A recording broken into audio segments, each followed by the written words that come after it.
And welcome back to another BobBlast. Hi, I'm Bob Burridge, and this one is all about the question I hear all the time. Is that a warm red or a cool red?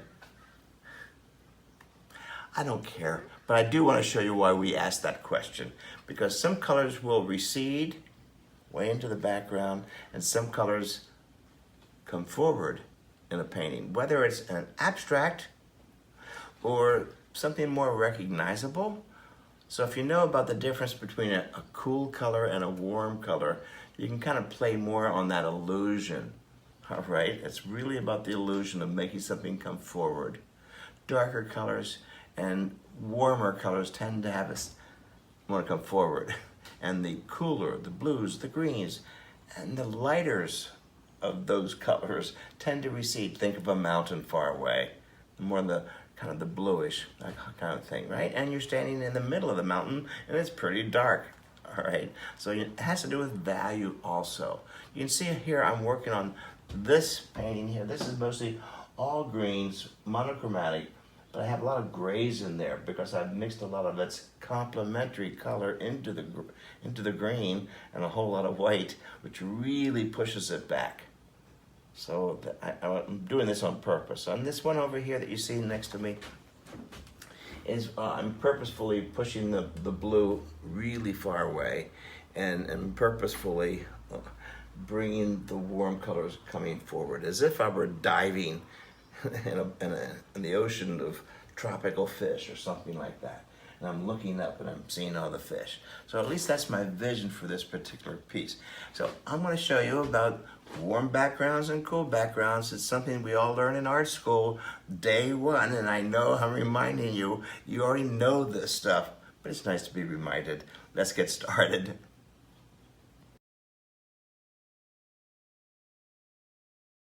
So this demonstration is all about colors that recede, go away, and those that come forward. And it's basically that warm colors tend to come forward and the cooler, the blues and the greens tend to recede.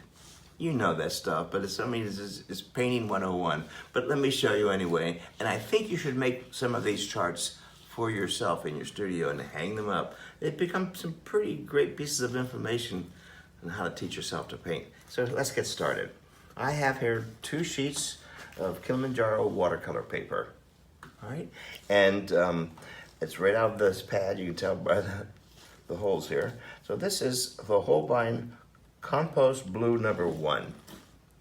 This one is Holbein Pyrrole Red Light. I like to also make it darker in some areas and darker in other areas. Your little examples don't have to be this large, all right? So here's some of the Pyrrole Red. There it is, same color. Here's some of the Compost Blue. So it's obviously really different. Obviously, so one's red hot and one's kind of freezing cold. But watch what happens when you put the freezing cold color, blue, on top of the red, and the red on top of the blue. Look how that red just comes screaming for you. It's like, whoa, right? So there's a good example of warm colors coming forward. Blue colors, blues and greens, the cooler colors tend to recede. It almost looks like a hole in this red. Geez, let's try one. All right, we'll try one right now. Let's try a different color. What about yellow? Whoa. I'll pick up a little bit of opera. What's that hot pink opera? Mix it all over here. Ends up looking like a creamsicle color. I have no idea what this is going to do.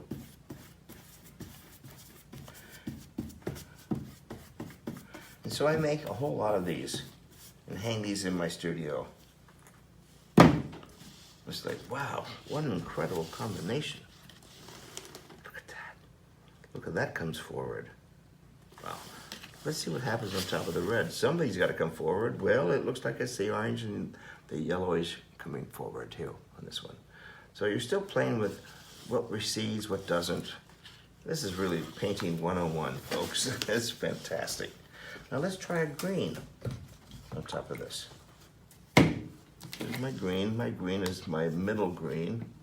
Holbein middle green. Whoa, we just shot all over the place. I like this. Whoa, this is gonna be nice. Look at that green. Whoa, I mixed a little bit of orange with it too. You can spend the entire day doing mixes like this and samples like this. Have different colored backgrounds. It's the greatest way of teaching yourself how to paint. Here we go. Oh boy.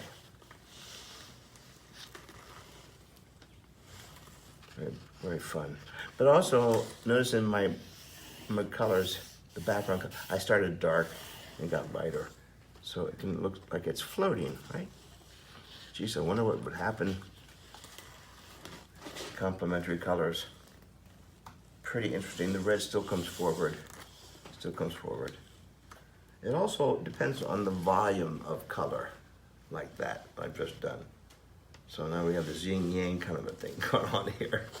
And this is when painting really gets to be fun. All right, when you start adding all those different colors and it's like, oh no, forward and coming away and bleeding off the edges, and it's called painting.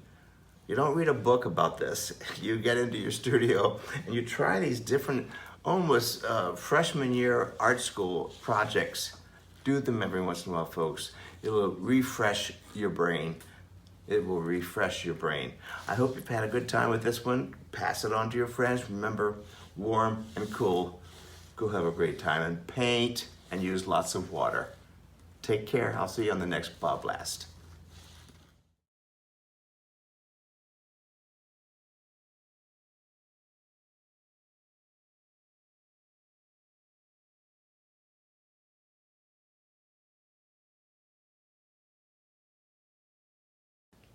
Hi there, this is Bob Burridge, and I have some great news to tell you. Hey, we're going to Guatemala, and we want you to join us.